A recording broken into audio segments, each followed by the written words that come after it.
नमस्कार साथियों, analyser app में आप सभी का स्वागत है। छत्तीसगढ़ खाद्य सुरक्षा अधिनियम 2012, इसका एक वीडियो हमने उसका जो आउटलाइन है, यानी कितनी धाराएं हैं, किस अध्याय में, टोटल कितनी धाराएं हैं, टोटल कितने अध्याय हैं, टोटल कितनी अनुसूचियां हैं, ये सारी चीजें हमने देख ली हैं। अब आगे हम एक एक अध्याय को और उसके अंदर की धाराओं को और धाराओं के अंदर उपधाराएं और विभिन्न प्रावधान धीरे धीरे अब देखेंगे एक एक चीज। चूंकि बहुत छोटा अधिनियम है, बहुत छोटा नहीं बोल सकते है, ठीक ठाक ही है, लेकिन ऐसा अधिनियम है कि इसमें से कोई भी प्रश्न आ जाए तो वो प्रश्न आपसे न छूटे, ऐसा अधिनियम है। पूरा का पूरा अधिनियम ही मैं बोलता हूं जो 30 नंबर का है, आपका पूरा का पूरा 30 में से 30 नंबर लाया जा सकता है। आइए शुरुआत करते हैं। पुरानी बातें तो हो गई हैं, आपको आउटलाइन पहले वाले वीडियो में दे दिया था, तो अब उस पर बात करने की जरूरत नहीं है। आज शुरू करते हैं अध्याय 1 से। अध्याय 1 में कितनी धाराएं हैं आप लोगों को याद होगा, 2 धाराएं हैं, 1 और 2। पहली धारा क्या कहता है? पहली धारा का नाम है, अध्याय 1 का नाम है प्रारंभिक, और उसमें जो पहली धारा है वो इस अधिनियम के संक्षिप्त नाम, विस्तार और प्रारंभ को बताता है। तो इसका नाम क्या है? छत्तीसगढ़ खाद्य सुरक्षा अधिनियम 2012। चूंकि छत्तीसगढ़ की सरकार ने या छत्तीसगढ़ की विधानसभा ने इसको पास किया है, तो जाहिर सी बात है इसका जो विस्तार क्षेत्र होगा क्या होगा, पूरे छत्तीसगढ़ में होगा। इसके अलावा इस अधिनियम का प्रारंभ जो है उस पर थोड़ा सा बात कर लूं। इस अधिनियम, अभी तक जितने अधिनियम हमने पढ़े हैं उस अधिनियम में यही चीजें हमने पढ़ी है कि अधिनियम का प्रारंभ कब से माना जाएगा, जब से केंद्र सरकार या राज्य सरकार इस विषय में कोई एक अधिसूचना जारी कर दे, यानी गजट में इसका प्रकाशन कर दे, तो हम मानेंगे कि यह अधिनियम प्रारंभ हो गया। लेकिन छत्तीसगढ़ का खाद्य सुरक्षा अधिनियम के विषय में 2 चीजें हैं। पहली बात, ये अधिनियम कब से प्रारंभ माना जाएगा, तो ये बात सही है कि जब इसको राज्य सरकार इसके लिए अधिसूचना जारी कर दे, यानी राजपत्र में इसका प्रकाशन कर दे। लेकिन दूसरी एक बात ये और है कि इसके अंतर्गत जो विभिन्न धाराएं हैं, उन विभिन्न धाराओं के अंतर्गत जो विभिन्न प्रावधान हैं, उन प्रावधान को अलग अलग लागू करने के लिए अधिसूचना जारी किया जा सकता है। कुल मिला के मैं ये कहूं कि अगर इसमें 34 धाराएं हैं तो राज्य सरकार एक बार अधिसूचना ये जारी कर सकती है कि छत्तीसगढ़ खाद्य सुरक्षा अधिनियम की धारा 12, 13, 14 और 15 इस तिथि से लागू हो जाएंगे। उसके बाद 15 दिन के बाद, 20 दिन के बाद जब उसको लगे कि हाँ हमारे पास समर्थ हो चुका है, हमारे पास पैसे हैं खर्च करने के लिए, तो ये अलग से एक अधिसूचना जारी कर सकती है कि इस धारा, ये छत्तीसगढ़ राज्य खाद्य सुरक्षा अधिनियम की 3 धाराएं, मान लो 2, 3, 4 इस तिथि से लागू हो जाएंगी।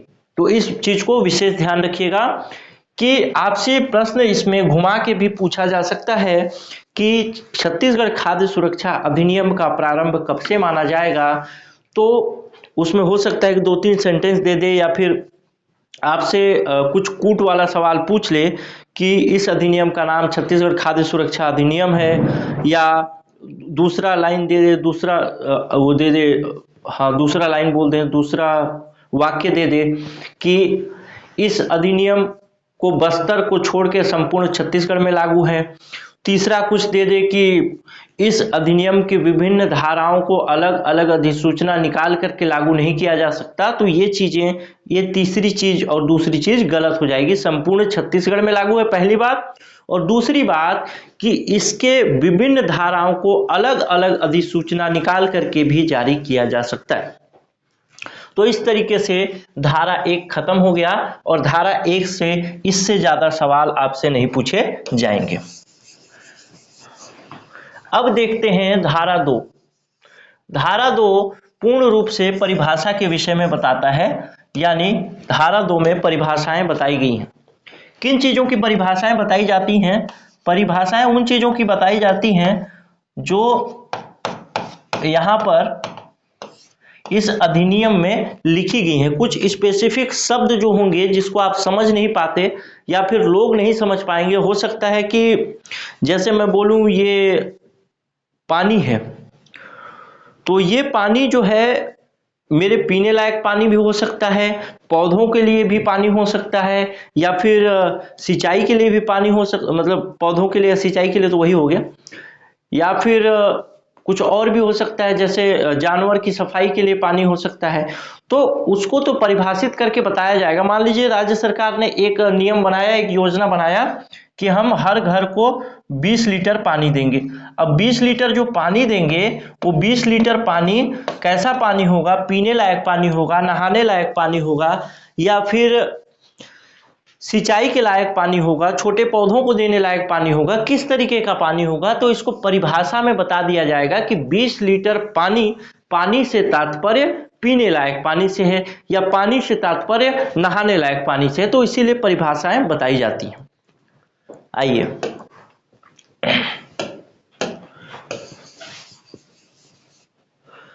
चलिए परिभाषाओं में कुछ परिभाषाएं देखते हैं। कुछ परिभाषाएं आपको याद होंगी, पता होंगी, क्योंकि इससे पहले हमने राष्ट्रीय खाद्य सुरक्षा अधिनियम 2013 पढ़ा था, तो उसमें भी कुछ परिभाषाएं मैच कर जाएंगी। जैसे आंगनबाड़ी की परिभाषा क्या है? आंगनबाड़ी एकीकृत बाल विकास परियोजना के अंतर्गत जितनी आंगनबाड़ी संचालित है वही आंगनबाड़ी इसका है। मतलब अंत्योदय परिवार की परिभाषा क्या है? उसमें भी एक अंत्योदय परिवार आया था, यहाँ पर भी एक अंत्योदय परिवार आया है। तो अंत्योदय परिवार की परिभाषा क्या है कि इस अधिनियम की जो धारा 3 है उसके अंतर्गत जो पात्रता सूची निकाली जाएगी, धारा 3 में क्या बताया गया होगा? अंत्योदय परिवार के बारे में। और उस अंत्योदय परिवार को चुना कैसे जाएगा, यानी चिन्हांकित कैसे किया जाएगा, हितग्राही कैसे बनेगा कोई अंत्योदय परिवार, उसके बारे में बताया गया है धारा 15 में। धारा 15 के अनुसार कोई अंत्योदय परिवार चिन्हांकित किया जाएगा। तो वही चीज इसमें बताया है कि धारा 15 के अनुसार जो अंत्योदय परिवार चिन्हांकित किया जाएगा उसको धारा 3 के अनुसार कुछ सुविधाएं मिलेंगी। ये चीज। आश्रम, आगे एक परिभाषा है आश्रम। तो आश्रम का मतलब है सरकार द्वारा सहायता प्राप्त कोई भी आवासीय स्कूल जो होगा उसको आश्रम बोल सकते हैं। छत्तीसगढ़ में बहुत सारे मतलब छात्रावास है, जो महिला छात्रावास, खासकर उसको आश्रम बोला जाता है। आवासीय स्कूल एक तरीके से बोल सकते हैं। केंद्र सरकार से मतलब भारत सरकार से है। केंद्रीय पूल का मतलब क्या है? न्यूनतम समर्थन मूल्य के माध्यम से राज्य सरकार या उसकी एजेंसी द्वारा उपाप्त, यानी राज्य सरकार या उसकी एजेंसी न्यूनतम समर्थन मूल्य पर, न्यूनतम समर्थन मूल्य कौन निर्धारित करता है? न्यूनतम समर्थन मूल्य निर्धारित करने का काम किसका है? आपको शायद पता हो या न हो। जैसे अब एक उदाहरण से मैं आपको थोड़ा सा कंसेप्ट को क्लियर कर देता हूं। न्यूनतम समर्थन मूल्य निर्धारित करने का काम है किसका? केंद्र सरकार का। जैसे छत्तीसगढ़ के संदर्भ में मैं एक धान का उदाहरण लेता हूं। जब किसान धान की मंडी में धान को बेचने जाता है तो उसको न्यूनतम समर्थन मूल्य पर पैसा दिया जाता है। यानी इस धान को खरीदने के लिए जो पैसा न्यूनतम समर्थन मूल्य पर आता है वो कहां से आता है? केंद्र सरकार के माध्यम से राज्य सरकार के पास आता है और राज्य सरकार उसी मूल्य पर धान की खरीदी कर लेती है। समझ रहे होंगे आप। अब मान लीजिए, मेरे को उतना अभी याद नहीं है, लेकिन धान का न्यूनतम समर्थन मूल्य मान लीजिए 2000 रुपए प्रति क्विंटल केंद्र सरकार ने निर्धारित कर दिया। तो राज्य सरकार 2000 रुपए प्रति क्विंटल पर उसको खरीदती है। लेकिन आप देखेंगे छत्तीसगढ़ में 2500 रुपए प्रति क्विंटल पर धान की खरीदी हो रही है। तो ये कैसे हो रहा है? तो शुरू में जो न्यूनतम समर्थन मूल्य है उस मूल्य पर तो पैसा दे ही दिया जाता है। उसके बाद एक राजीव गांधी किसान न्याय योजना छत्तीसगढ़ की योजना है, जिस योजना के माध्यम से बाकी का जो 500 रुपए बचेगा, यानी 500 कहें या फिर 1900 रुपए किलो अगर बिक रहा है, 1900 रुपए पर क्विंटल बिक रहा है तो 600 रुपए कहें, वो किसान योजना के माध्यम से किया जाएगा। लेकिन धान की राजीव गांधी किसान न्याय योजना के माध्यम से, लेकिन धान की खरीदी किस पर होगी? न्यूनतम मूल्य पर। और न्यूनतम मूल्य का निर्धारण कौन करेगा? केंद्र सरकार करेगा। समझ गए होंगे अब। इसीलिए आप जाते होंगे, देखते होंगे, पहले एक बार चेक आ जाता है, उसके बाद फिर अलग अलग किस्त में आता है किसान न्याय योजना का जो पैसा होता है वो।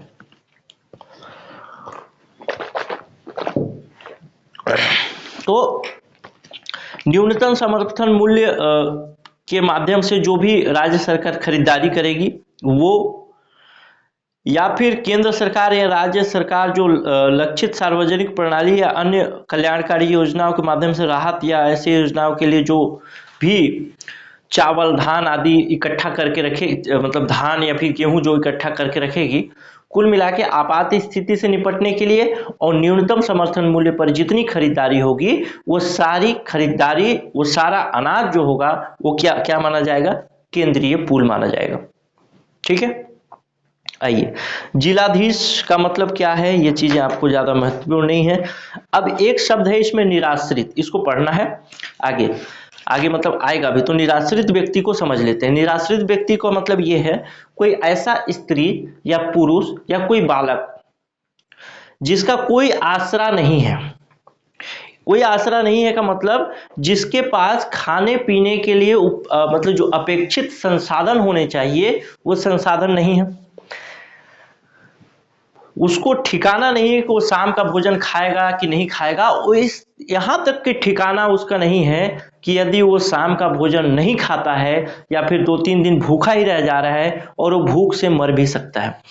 अर्थात मैं कह सकता हूं कि निराश्रित व्यक्ति से तात्पर्य ऐसे व्यक्ति से है जो व्यक्ति महिला पुरुष या बालक हो जो कि भूख से मरने की संभावना या आशंका उसकी हो, उसके पास भोजन प्राप्त करने की कोई व्यवस्था नहीं है, इसलिए उसको अगर भोजन नहीं दिया जाएगा तो भूख से मर जाएगा। तो क्या मैं निराश्रित व्यक्ति हो सकता हूं? नहीं, मैं निराश्रित व्यक्ति नहीं हो सकता हूं क्योंकि मैं अपना भोजन व्यवस्था कर सकता हूं। आप भी नहीं हो सकते क्योंकि आप मोबाइल में जब 200 रुपए 300 रुपए का डेटा डला सकते हैं तो आप भोजन की भी व्यवस्था कर सकते हैं। एकदम से निराश्रित व्यक्ति का मतलब समझिए एकदम से झोपड़ी में रहने वाले जो बहुत गरीब लोग जिनके पास भोजन की व्यवस्था नहीं है उनको ही निराश्रित व्यक्ति में माना जाएगा। आगे एक शब्द है आपदा। तो आपदा का मतलब वही है जो कि आपदा प्रबंधन अधिनियम 2005 में लिखा गया है। अब एक इसमें और शब्द है पात्र परिवार। आगे हम पढ़ेंगे और भी चीजें, लेकिन एक शब्द है जिसकी परिभाषा में देख लेते हैं कि पात्र परिवार में कौन कौन से आते हैं। आपको लगता हो कि पात्र परिवार में केवल गरीबी रेखा वाले लोग आते हैं या फिर केवल कौन आते हैं, तो पात्र परिवार को समझ लेते हैं। जाहिर सी बात है कि खाद्य सुरक्षा अधिनियम 2012 जो छत्तीसगढ़ खाद्य सुरक्षा अधिनियम 2012 है उसको लागू करेगी जब सरकार, इसका मतलब है खाद्य की सुरक्षा देने के लिए ही लागू की जा रही है। लोग भूख से न मरे, उनको न्यूनतम पोषाहार जो मिलना चाहिए वो मिले, कुपोषण खत्म हो, इसीलिए अधिनियम लागू किया जा रहा है। अगर ये अधिनियम इस उद्देश्य से लागू किया जा रहा है तो जाहिर सी बात है कि भारत में या फिर छत्तीसगढ़ राज्य में या फिर एक गांव का उदाहरण लेते हैं। एक गांव में, गांव को ही मानिए छत्तीसगढ़ राज्य है, गांव में 100 परिवार हैं। 100 परिवार में से कुछ परिवार तो अमीर परिवार होंगे, कुछ परिवार होंगे गरीब परिवार होंगे, कुछ परिवार होंगे जो भूखमरी के शिकार वाले परिवार होंगे, यानी भूखमरी से मर सकते हैं। तो इस तरीके से कुछ न कुछ परिवार होंगे जो बटा होगा एक आर्थिक ढांचे के आधार पे, आर्थिक स्तर के आधार पे। जो गरीब होगा, कोई बहुत गरीब होगा, कोई बहुत ज्यादा गरीब होगा, कोई थोड़ा अमीर होगा, सामान्य परिवार का होगा, बहुत ज्यादा अमीर होगा। तो जो खाद्य सुरक्षा अधिनियम है उस अधिनियम का उद्देश्य ये है कि कोई भूख से न मरे, जो न्यूनतम पोषाहार है उनको मिले। जो इन सब चीजों की व्यवस्था करने में सक्षम है उनको तो हम इसके अंतर्गत उसको देंगे नहीं भोजन, क्योंकि वो तो अपना व्यवस्था कर लेगा। उसको हम देंगे जो कि इसके अंतर्गत पात्र होगा, पात्र परिवार में आएगा। पात्र परिवार में मतलब का क्या है कि हो सकता है कि वो भूख से मर जाए या फिर वो पोषाहार की व्यवस्था न कर सके, ऐसे परिवार को हम पात्र परिवार में मानेंगे, यानी उन्हीं को हम सुविधा देंगे और उन्हीं परिवारों को हम पात्र परिवार में मानेंगे भी। तो ऐसे पात्र परिवारों को खाद्य सुरक्षा अधिनियम के अंतर्गत 3 तरीके से निर्धारित किया गया है, 3 तरीके से बांटा गया। एक तो अंत्योदय परिवार, आगे समझेंगे, अंत्योदय। दूसरा एक सामान्य परिवार, और तीसरा एक है आपका प्राथमिक परिवार। एक प्राथमिक परिवार या एक सामान्य परिवार, अंत्योदय परिवार या एक, हाँ, और एक प्राथमिक परिवार।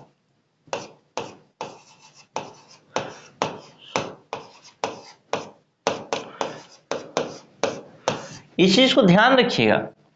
अंत्योदय परिवार का मतलब यह है कि सबसे गरीब है, उससे थोड़ा अमीर की स्थिति में प्राथमिक परिवार होगा और उससे थोड़ा अच्छी स्थिति में सामान्य परिवार होगा। यानी ये सबसे नीचे आएगा पहले नंबर पे, ये दूसरे नंबर पे आएगा और ये तीसरे नंबर पे आएगा।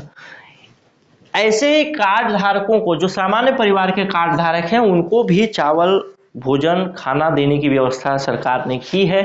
उनके लिए अलग तरीके के कार्ड बनाए जाते हैं और उनको अलग मूल्य पर मिलता है। जैसे देखते हैं कि आप जो अंत्योदय परिवार वाले हैं उनको 1 रुपये मिलेगा, तो जो सामान्य परिवार वाले हैं उनको 13 रुपये 14 रुपये किलो चावल मिलेगा उसी उचित मूल्य की दुकान से। तो आपको ये चीज़ ध्यान होगा।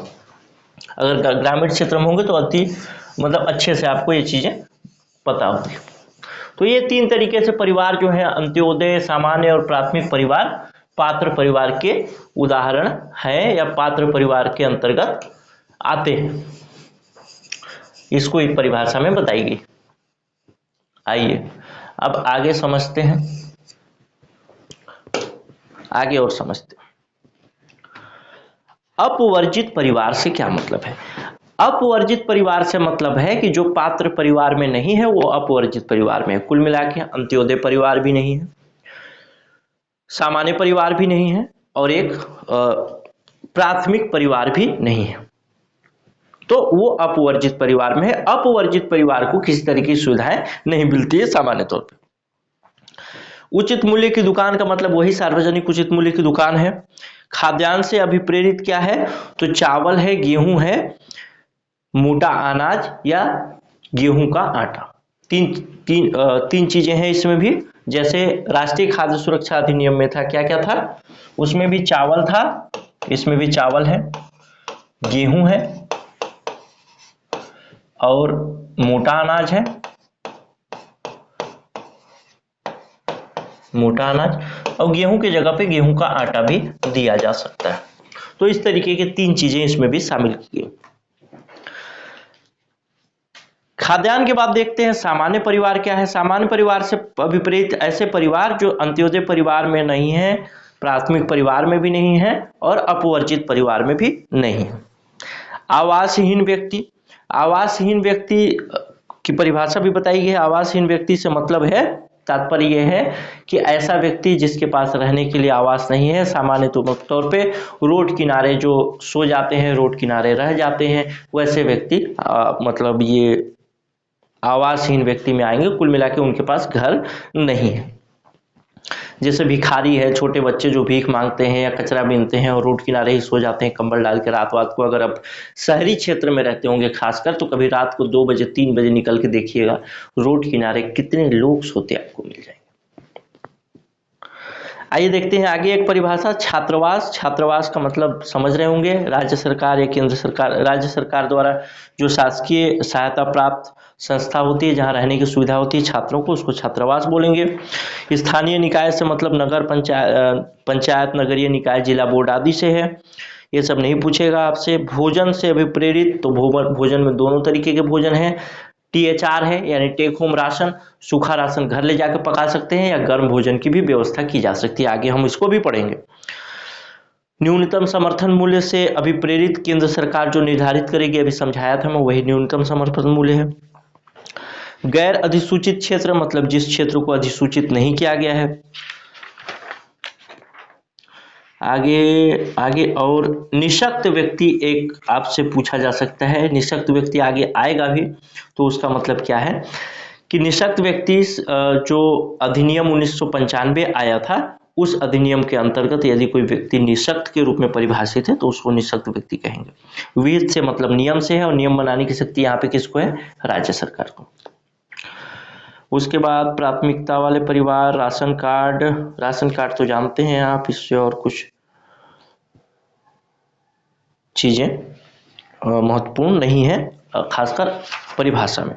अब शुरू करते हैं हम अध्याय 2, जहां से महत्वपूर्ण प्रश्न पूछे जाने लगेंगे और आपको थोड़ा और सचेत हो जाने की जरूरत भी है। बस 2 मिनट का ब्रेक लेता हूं।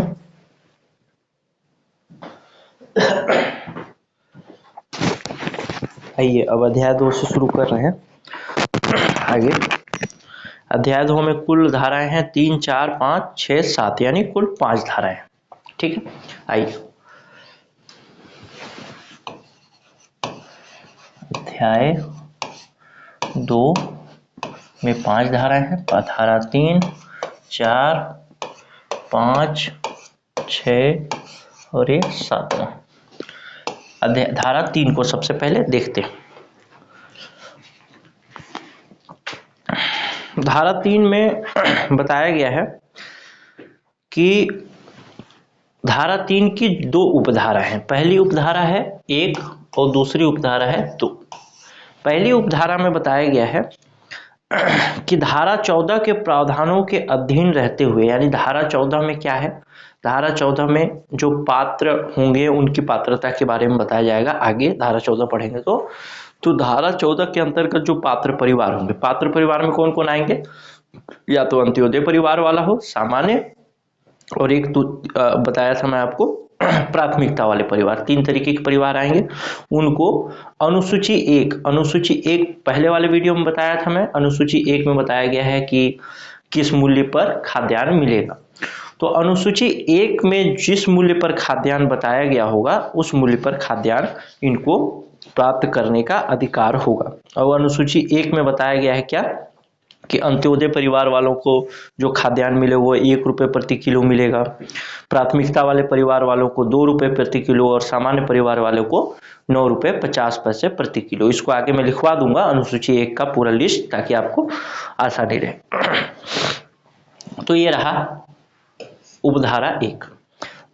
उपधारा 2 जो इसका कहता है, धारा 3 का उपधारा 2 जो है वो बताता है कि ये जो व्यवस्थाएं दी जाएंगी, यानी जो खाद्यान्न दिया जाएगा या खाद्यान्न के अलावा जो भी चीजें दी जाएंगी वो चीजें सार्वजनिक वितरण प्रणाली के माध्यम से दी जाएंगी। तो पहला जो पात्र परिवार हैं, पात्रता वाले परिवार हैं, उनको खाद्यान्न प्राप्त करने का अधिकार है। अनुसूची 1 में जो प्राइस लिस्ट दिया गया है खाद्यान्न का या फिर अन्य चीजों का, उसके अनुसार। और उपधारा 2 बताता है कि ये सार्वजनिक वितरण प्रणाली के माध्यम से इनको दिया जाएगा। ठीक है, अब देखते हैं धारा 4। धारा 4 गर्भवती महिलाओं तथा शिशुवती माताओं के लिए पोषाहार सहायता की बात करता है। तो धारा 13 और धारा 14 के प्रावधानों के अंतर्गत, धारा 13 आगे पढ़ेंगे, धारा 14 आगे पढ़ेंगे। उसके अंतर्गत धारा 13 में क्या है वो मैं पहले बता भी चुका हूं, लेकिन एक बार फिर से बता देता हूं। धारा 13 में है पात्रताओं की प्राप्ति हेतु योजनाओं का क्रियान्वयन, यानी जो योजनाएं राज्य सरकार बनाएगी इन पात्र परिवारों को, या फिर पात्रता सूची में जैसे गर्भवती महिलाएं हैं या फिर बच्चे हैं, उनको किस योजना के माध्यम से इसमें जो सुविधाएं दी गई हैं इस अधिनियम में, इस अधिनियम की सुविधाएं किस योजना के माध्यम से दी जाएगी, तो उसके लिए योजना बनाने का काम कौन सी धारा के अंतर्गत है? धारा 13 के अंतर्गत, धारा 14 के अंतर्गत पात्रता आदि के बारे में।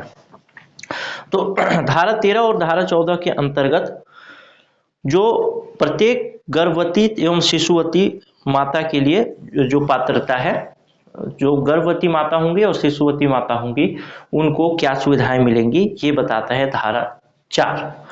धारा 4 में 2 खंड हैं, एक खंड है क और एक खंड है ख। दोनों खंडों को समझते हैं।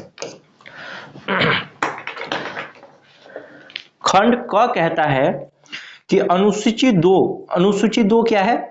पोषाहार के बारे में, कि गर्भवती महिलाओं को कितना पोषाहार दिया जाएगा, शिशुवती महिलाओं को कितना पोषाहार, बच्चे को कितना, 6 वर्ष से लेकर के 14 वर्ष के बच्चे को कितना भोजन दिया जाएगा, पोषाहार दिया जाएगा, उसके बारे में बताता है।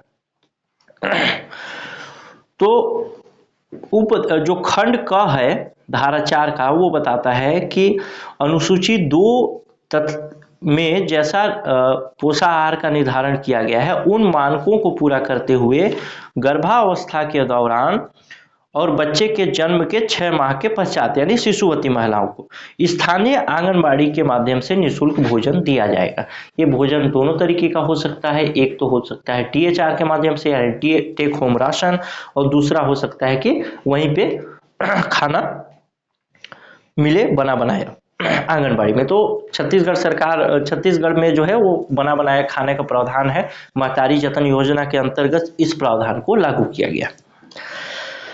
खंड ख जो है उस पर बात करें तो योजना के अनुसार मातृत्व लाभ ऐसी रीति तथा ऐसी शर्तों के अध्याधीन रहते हुए दिया जाएगा जैसे योजना में विहित किया जाए।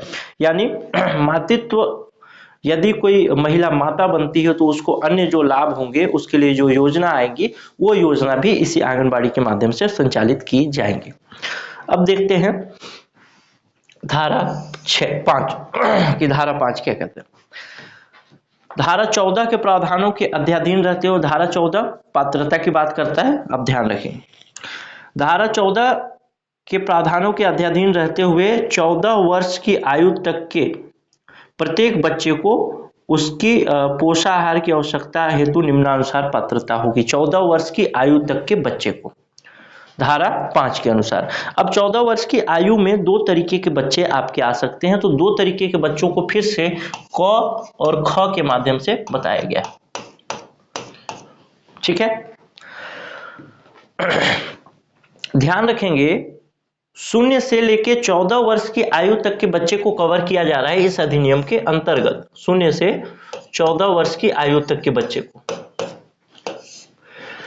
लेकिन धारा 4 के अंतर्गत हमने शिशुवती महिला को जोड़ा, और शिशुवती महिला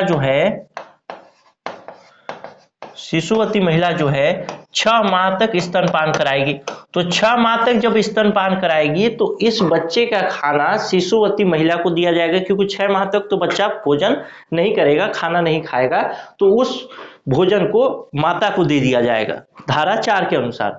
अब धारा 5 में हम पढ़ेंगे 6 माह से ऊपर वाले बच्चों को, ठीक है। आइए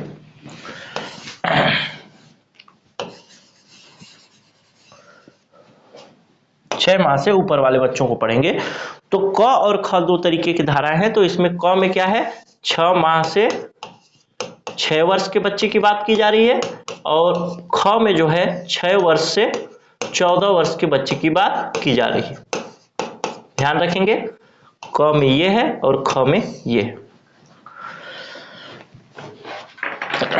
6 माह से 6 वर्ष की आयु के बच्चों को स्थानीय आंगनबाड़ी के माध्यम से जो भी भोजन की व्यवस्था होगी अनुसूची 2 के अनुसार। अनुसूची 2 में बार बार मैं बता रहा हूँ पोषाहार के बारे में बताया गया है कि किसको कितना प्रोटीन होना चाहिए, कितना कार्बोहाइड्रेट होना चाहिए, कितना वसा होना चाहिए, उसके हिसाब से उसका भोजन बनेगा, और उस भोजन को किसको दिया जाएगा, इन बच्चों को दिया जाएगा 6 माह से 6 वर्ष के बच्चों को। किसके माध्यम से, आंगनबाड़ी के माध्यम से, धारा 5 क के अनुसार।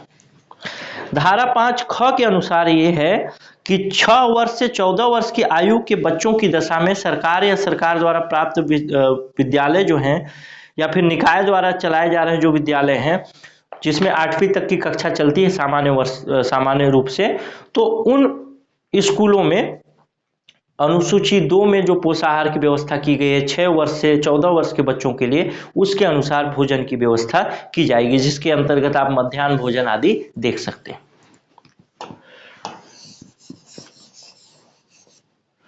अब देखते हैं धारा 6 क्या कहता है भैया।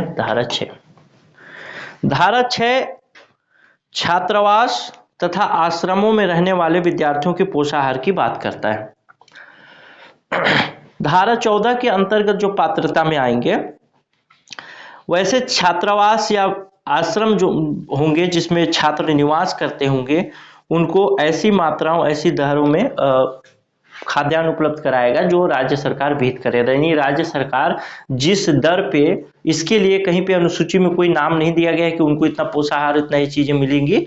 इसके लिए ये बताया गया है कि छात्रावास या आश्रम में जो भी बच्चे रहेंगे, राज्य सरकार उनके लिए नियम बनाएगी, उनके लिए योजनाएं लाएगी कि उस योजना के अंतर्गत उनको खाना मिलेगा। धारा 7 जो है, धारा 6 खत्म हो गया, धारा 6 में एक इतना ही था, आश्रम और छात्रावास की बात करता है। धारा 7 आप रिवाइज पलट के देखे होंगे, पुराना वीडियो जो पढ़ाया हूं उसमें तो यही सारी चीजें मैं लिखवा भी दिया हूं पहले। धारा 7 जो है वो बच्चों के कुपोषण का निवारण और प्रबंधन की बात करता है। यानी अनुसूची 2 में जो पोषाहार की बातें बताई गई हैं, यदि कोई बच्चा कुपोषण ग्रस्त है तो उस बच्चे का चिन्हांकन किया जाएगा आंगनबाड़ी के माध्यम से और उसको विशेष भोजन की व्यवस्था की जाएगी आंगनबाड़ी के माध्यम से। विशेष भोजन की व्यवस्था कैसी व्यवस्था होगी? जो कि अनुसूची 2 में बताई गई होगी कि कुपोषित बच्चे को प्रोटीन 18 ग्राम से 18 ग्राम न देकर के 25 ग्राम देना है या 20 ग्राम न देकर 40 ग्राम देना है। तो उस तरीके के उसमें जो चेंजेस होंगे, तो जो कुपोषित बच्चे होंगे उनको अलग मिलेगा और जो बच्चे सामान्य होंगे उनको अलग मिलेगा। कुपोषित बच्चे को लेकर स्पेशली धारा 7 बना दिया गया है, सामान्य बच्चों के लिए जो है वो धारा 5 के अंतर्गत ही काम चल जाएगा। चलिए ये अध्याय हो गया खत्म। अब देखते हैं अध्याय 3। अध्याय 3 के अंतर्गत 2 धाराएं हैं, धारा 8 और धारा 9। अभी पहले जो मैं परिभाषा बताया था वो परिभाषा आपको यहाँ पे शायद मतलब रिकॉल करने की जरूरत पड़ जाए। धारा 8 जो है विशेष समूहों के लिए पात्रताओं की बात करता है और इसके अंतर्गत विभिन्न खंड दिए गए हैं, जिसमें क, ख और ग 3 खंड मुख्य रूप से आपको जानने हैं। उसके बाद घ और अंग भी है जो कि क, ख और ग को ही डिफाइन करता है एक अलग तरीके से। तो विशेष समूहों के लिए पात्रताएं, इसमें किसको किसको शामिल किया गया है? एक तो निराश्रित, दूसरा आवासहीन और तीसरा प्रवासियों। निराश्रित, आवासहीन और प्रवासी 3 तरीके के जो समूह हैं उनको विशेष समूह के अंतर्गत इसमें रखा गया है और उनके लिए धारा 8 में प्रावधान किया गया। निराश्रित का मैं पहले परिभाषा बता चुका हूं। ऐसा स्त्री, पुरुष या बालक जो कि जिसके पास भोजन की व्यवस्था न हो और इतनी तक व्यवस्था न हो कि इतना व्यवस्था न हो कि वो भूख से मर भी सकता है, ऐसे व्यक्ति को निराश्रित कहा जाएगा। तो उनके लिए निराश्रित व्यक्ति के लिए योजना लाएगी सरकार, नियम बनाएगी राज्य सरकार और उनको प्रतिदिन निःशुल्क भोजन देने की व्यवस्था करेगी सरकार धारा 8 क के अनुसार। धारा 8 क किसको बताता है? निराश्रित को। निराश्रित के लिए क्या है? क्या इसके लिए कोई अनुसूची बनाया गया है? कुछ बनाया गया है? कुछ भी नहीं बनाया गया है। इसके लिए सरकार जो है विशेष पात्रता समूह के अंतर्गत विभिन्न योजनाएं लाएगी और उस योजना के अंतर्गत जो निराश्रित व्यक्ति माना जाएगा उसको प्रतिदिन निःशुल्क भोजन की व्यवस्था होगी। 1 टाइम भोजन की व्यवस्था होगी या 2 टाइम भोजन की व्यवस्था होगी, ये इसमें नहीं बताया गया है, लेकिन सामान्य रूप से 2 टाइम भोजन की व्यवस्था होगी। उसके बाद देखते हैं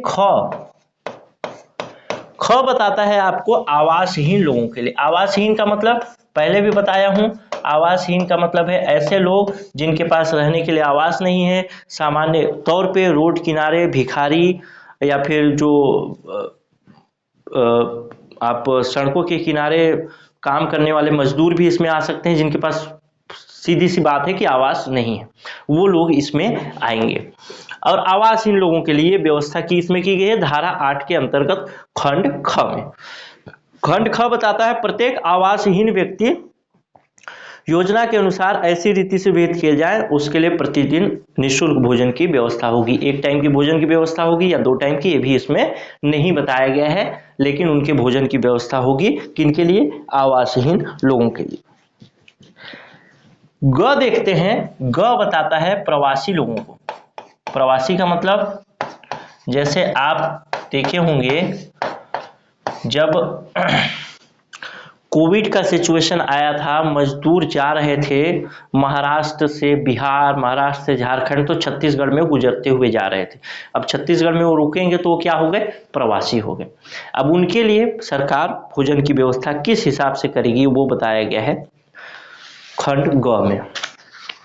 राज्य सरकार प्रवासियों और उनके परिवारों को किसी भी स्थान पर वर्तमान में निवास कर रहे हो, मतलब छत्तीसगढ़ के अंतर्गत किसी भी स्थान पर निवास कर रहे हो, इस अधिनियम के अधीन उन्हें पात्रताओं का दावा करने में समर्थ बनाने हेतु योजना बनाएगी और विहित किए जाए प्रयास करेगी। यानी ऐसे प्रवासी मजदूरों को भोजन की व्यवस्था करने का काम करेगी। कुल मिला के राज्य सरकार ये चीजें ग में बताएगी। अब इसके अंतर्गत दो और खंड हैं जिसको घ और अंग बोला जाता है। 8 घ और 8 अंग। तो 8 घ देख लेते हैं। 8 घ कहता है कि क, ख और ग यानी निराश्रित, आवासहीन और प्रवासी के अधीन पात्रताएं केवल तभी लागू होंगी जब राज्य सरकार द्वारा अधिसूचित किए जाएं। यानी राज्य सरकार इसके लिए अधिसूचना निकालेगी, नियम बनाएगी, योजना लाएगी, तभी ये चीजें लागू होंगी। दूसरा, परंतु कोई परिवार जो केंद्र या राज्य सरकार के समान लाभ प्राप्त कर रहा हो क ख ग के अंतर्गत प्राप्त नहीं होगा।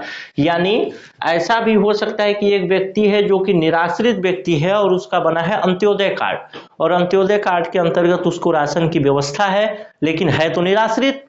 तो वो जब अंत्योदय कार्ड के माध्यम से भोजन लेगा या फिर राशन लेगा तो फिर इसके अंतर्गत राशन लेने का या भोजन लेने के लिए पात्र नहीं होगा, चाहे वो केंद्र सरकार के माध्यम से ले रहा हो या राज्य सरकार के माध्यम से। अंग की बात करते हैं।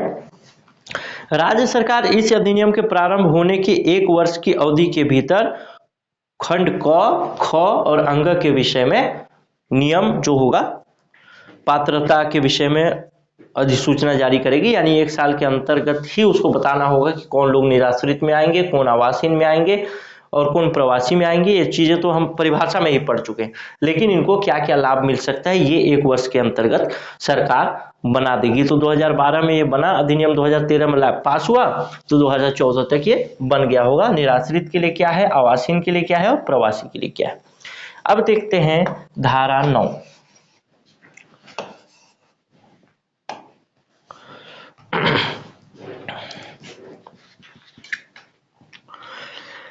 धारा 9 आपात अथवा आपदा प्रभावित व्यक्तियों के लिए पोषाहार की सहायता की बात करता है।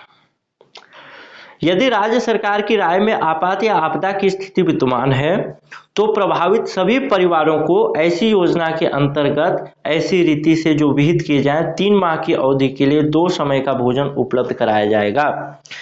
धारा 9 एक महत्वपूर्ण धारा हो सकता है आपदा से प्रभावित लोगों को भोजन उपलब्ध कराने के विषय में।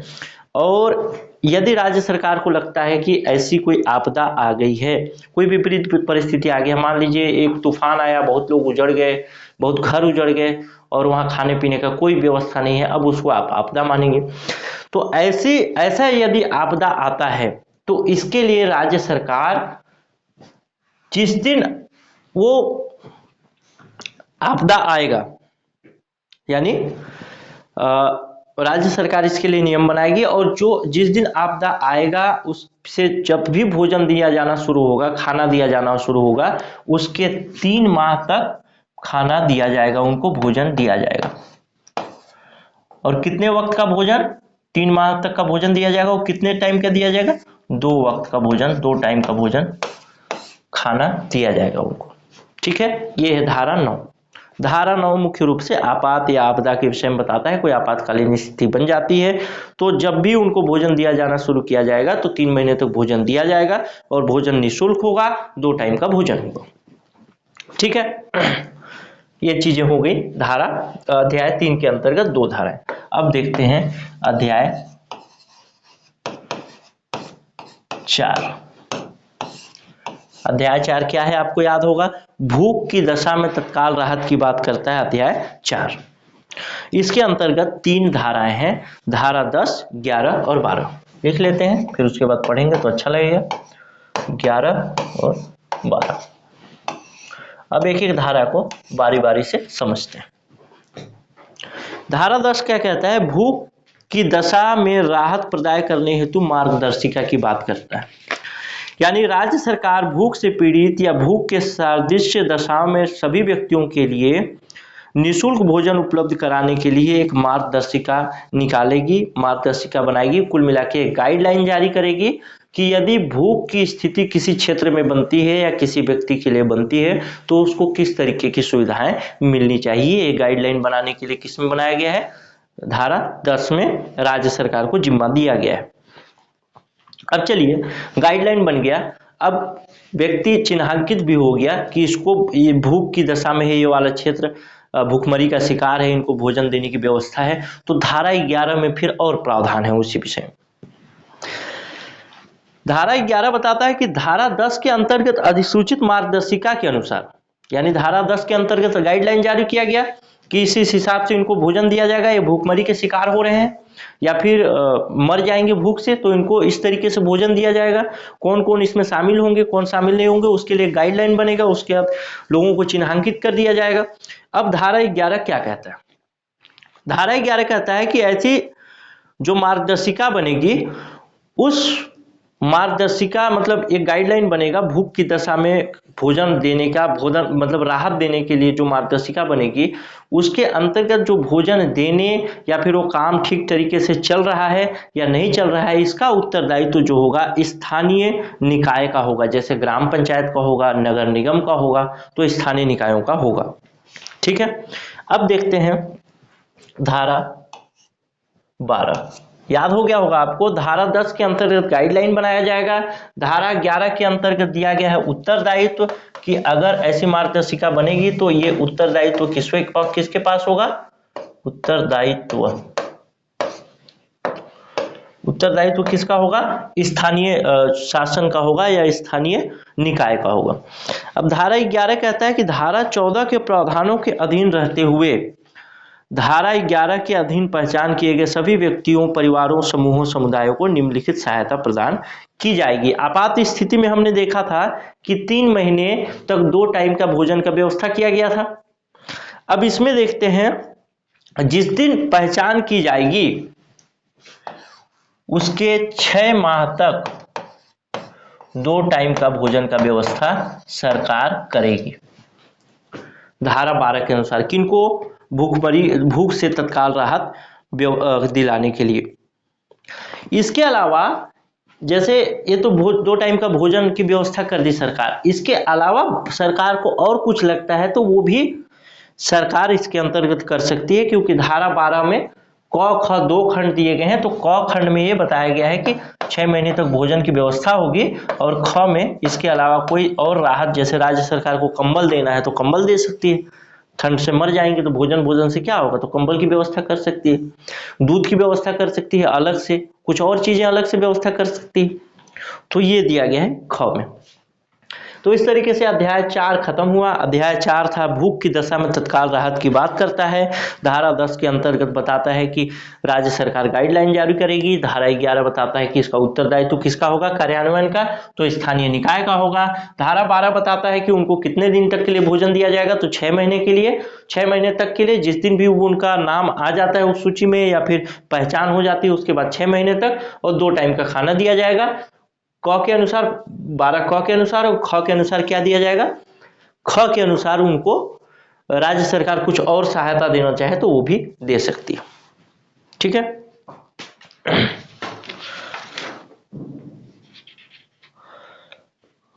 अब देखते हैं एक छोटा सा धारा है, अध्याय 5 में एक ही धारा है। अध्याय 5 देख लेते हैं, फिर क्लास करेंगे खत्म। अध्याय 5 के अंतर्गत एक धारा है जिस धारा का नाम है 13। लेकिन 13 एक ही धारा है, लेकिन इसके अंतर्गत विभिन्न खंड हैं। राज्य सरकार की योजना के नाम से ये अध्याय का नाम है, और धारा का नाम है आपका पात्रताओं की प्राप्ति हेतु योजनाओं का क्रियान्वयन। यानी इसके अंतर्गत जो सुविधाएं दी जा रही है उस सुविधा की क्रियान्वयन, उस सुविधा को व्यक्ति किस तरीके से प्राप्त करेगा। उसके लिए कुछ योजनाएं बनाई जाएंगी, जैसे महतारी जतन योजना बना, जैसे बाल सर्व शिक्षा अभियान बना, शिक्षा को बढ़ावा देने के लिए 14 वर्ष के सभी बच्चों को पढ़ाने के लिए हमने सर्व शिक्षा अभियान बनाया। पहले हमने संविधान में व्यवस्था की कि 14 वर्ष के आयु तक के सभी बच्चों को निःशुल्क एवं अनिवार्य शिक्षा मिलना चाहिए, वो उनका मौलिक अधिकार है, ये तो हमने व्यवस्था कर दी। लेकिन उनको उस शिक्षा योजना से जोड़ा कैसे जाए, तो उसके लिए हमने सर्व शिक्षा अभियान चला दिया। उसी तरीके से इसके अंतर्गत जो भोजन दिया जाएगा, जो खाना दिया जाएगा, जो पात्र परिवार होंगे उनको जो लाभ मिलेगा, जो सुविधा मिलेगा, उसको कैसे मिलेगा, तो उसके लिए सरकार योजना लाएगी। कौन सी सरकार लाएगी? राज्य सरकार। वही अध्याय 5 में बताया गया है कि राज्य सरकार इसके अंतर्गत योजना लाएगी। अब देखते हैं इसके अंतर्गत बहुत सारी उपधाराएं हैं, उपधारा नहीं बोल सकते, खंड है, खंड क ख ऐसे एक एक खंड के बारे में थोड़ा थोड़ा बताता जाता हूं, उसके बाद फिर क्लास हो जाएगी खत्म आज की। धारा 4 के अंतर्गत क की बात कर रहा हूं। धारा 4 के अंतर्गत जो गर्भवती महिलाएं या शिशुमती महिलाएं आएंगी उनको भोजन उपलब्ध कराने की योजना सरकार लाएगी। धारा 4 में बताया था मैं, गर्भवती महिला, शिशुमती महिला, आपको याद होगा। धारा 4 के खंड क और खंड ख दोनों में मैं बताया था। खंड क में मैंने बताया था कि जो गर्भवती महिलाएं होंगी और जो गर्भवती शिशुवती महिलाएं होंगी उनको आंगनबाड़ी के माध्यम से भोजन दिया जाएगा। तो उसके लिए सरकार एक योजना लाएगी, तभी तो भोजन दिया जाएगा। तो उस योजना को लाने के लिए खंड ख में बता दिया गया, और सॉरी खंड क में बता दिया गया। उसके अंतर्गत अभी छत्तीसगढ़ में एक योजना चलती है जिसको महतारी जतन योजना भी कहते हैं। शायद आपसे पूछ ले तो आप कंफ्यूज ना होइएगा, अब मतलब दिमाग में रखिएगा। उसके बाद खंड ख है। खंड ख कहता है कि धारा 5 की उपधारा 1 क 1 के अनुसार, धारा 5 में क्या था? धारा 5 में था आपका बच्चों के लिए पोषाहार सहायता की बात की गई थी, और 1 क में बताया गया जिस 14 वर्ष के बच्चों की बात की गई थी, यानी 14 वर्ष तक के बच्चे जो होंगे उनको पोषाहार देने की बात की गई थी। तो उसके अंतर्गत 1 के अंतर्गत क मैंने पढ़ाया था। तो उसके लिए आंगनबाड़ी के माध्यम से निःशुल्क भोजन की व्यवस्था की जाएगी। किसको? शून्य से नहीं, 6 माह से लेकर के 6 वर्ष तक के बच्चों के लिए। इसके लिए खंड ख बता दिया गया। खंड ग में है, वैसे आपसे पूछेगा नहीं लेकिन फिर भी मैं बता दे रहा हूं। खंड ग में है धारा 5 की उपधारा 1 के खंड ख के अंतर्गत 8वीं तक के जो बच्चे हैं, 6 से लेके 14 वर्ष के बच्चे कुल मिला के, उनको निःशुल्क भोजन उपलब्ध कराने के लिए योजना लाएगी। जैसे छत्तीसगढ़ में कौन सी योजना है? मध्याह्न भोजन योजना। उसी तरीके से घ जो है, क ख ग हो गया, और घ है 6 के अंतर्गत निर्दिष्ट छात्रों को खाद्य सामग्री, यानी धारा 6 में हमने क्या पढ़ा था? धारा 6 में हमने पढ़ा था आवासीय विद्यालय जो हैं, छात्रावास या आश्रम में रहने वाले जो बच्चे हैं उनके लिए खाद्य सामग्री उपलब्ध कराने की योजना लाएगी सरकार। धारा 7 के अंतर्गत जो कुपोषित बच्चे हैं उनके लिए योजना लाएगी सरकार। धारा 8 के अंतर्गत जो निराश्रित, आवासहीन या प्रवासी लोग हैं उनके लिए अन्नपूर्णा दाल भात केंद्रों को स्थापित करने की योजना लाएगी। ये था च। उसके बाद छ है धारा 9 के अंतर्गत निर्दिष्ट आपात आपदा से प्रभावित जो व्यक्ति हैं उनको निःशुल्क भोजन उपलब्ध कराने के लिए योजना लाएगी। उसी तरीके से अध्याय 4 के अंतर्गत पहचान किए गए निराश्रित आवासहीन लोगों के लिए ज बना दिया गया है, ज जहाज, च चरखा, छ छतरी, इस तरीके से विभिन्न प्रकार के, यानी कुल मिला के धारा 13 अध्याय 5 और के अंतर्गत जो धारा 13 है ये कुल मिला के यही बताता है कि अभी तक हमने जितने लाभ पढ़े हैं, जितनी सुविधाएं पढ़ी हैं, किसके लिए? जो निराश्रित हैं उनके लिए, प्रवासी हैं उनके लिए, 0 से 6 वर्ष के बच्चों के लिए, या 0 से 6 माह के बच्चों के लिए, या 6 वर्ष से 14 वर्ष के बच्चों के लिए, या प्राथमिक परिवार के लिए, या फिर आपका अंत्योदय परिवार के लिए, या फिर सामान्य परिवार के लिए, उन सभी परिवारों के लिए, या फिर जो आवास में जो लोग रहते हैं, आश्रम में जो छात्रावास में जो लोग बच्चे रहते हैं उनके लिए, जो भी उनको भोजन दिया जाएगा, उसका क्रियान्वयन किसी न किसी योजना के माध्यम से किया जाएगा। और योजना बनाने के लिए अधिकृत किया गया है अध्याय 5 के धारा 13 के अंतर्गत राज्य सरकार को। तो इस तरीके से हमने अध्याय 5 तक आज पढ़ा है। आगे हम पढ़ेंगे अध्याय 6 और जल्दी जल्दी खत्म करेंगे। आप लोग नोट डाउन करते रहिएगा, दूसरी बार टेस्ट को देते रहिएगा, क्योंकि बार बार टेस्ट, बार बार रिवीजन, तभी जाके होगा सिलेक्शन, नहीं तो नहीं होगा सिलेक्शन। टेस्ट एनालाइजर ऐप में भी उपलब्ध है, कंप्लीट डिस्क्रिप्शन वाला टेस्ट आप लोग ज्वाइन करिएगा मैं कहूँगा। और आपको ज्वाइन करना हो तो इस नंबर पे आप व्हाट्सएप कर लीजिएगा, इसमें आपको डिस्काउंट भी मिल जाएगा। इस नंबर पे व्हाट्सएप करके बात कर लीजिएगा, फूड टेस्ट करके लिखिएगा, तो हम इधर से लोग समझ जाएंगे कि ये बच्चा या बच्ची क्या कहना चाहती है। ठीक है, अब मिलेंगे अगले वीडियो में। और बाकी मैं बहुत क्षमा चाहूँगा कि बीच में मैं ब्रेक कर दिया, लेकिन मेरी तबीयत बहुत ख़राब थी, मैं खड़ा नहीं हो पा रहा था, बहुत सारी समस्याएं थी मेरे साथ। तो मैं उम्मीद करता हूँ आप लोग समझेंगे, मैं पूरा सिलेबस कवर करा दूंगा। यही मेरा मतलब आप लोगों से यही मेरा पश्चाताप होगा एक तरीके से। चलिए मिलते हैं अगले वीडियो में, तब तक के लिए नमस्कार, जय हिंद, जय भारत।